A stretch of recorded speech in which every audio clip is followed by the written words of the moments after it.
Ang video na ito ay para sa kaalaman ng lahat dahil sa pagdagsa ng maraming cobra sa Cebu. Dapat tayo maging alerto dahil alam naman natin na ang cobra ay makamandag na ahas at nakakamatay.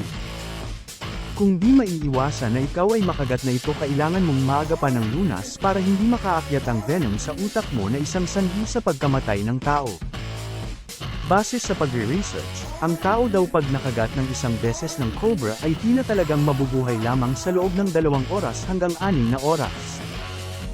Ito ay napakadelikado dahil iilan lang ang mayroong available na venom vaccine, particularly sa Cebu.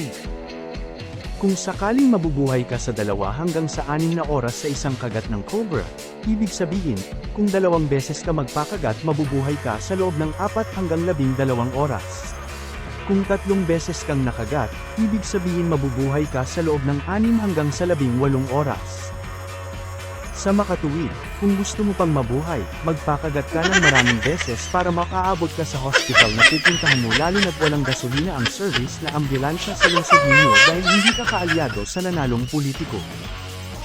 Biro lang kaibigan, kung sakaling makagat ka ng ahas, pumunta agad sa pinakamalapit na hospital o clinic para magamot. Maraming salamat po. Calling our dancers, let's put on our dancing shoe and boogaloo. Calling our dancers, let's put on our dancing shoe and boogaloo. Girl, you make me fall in love, want you more and more.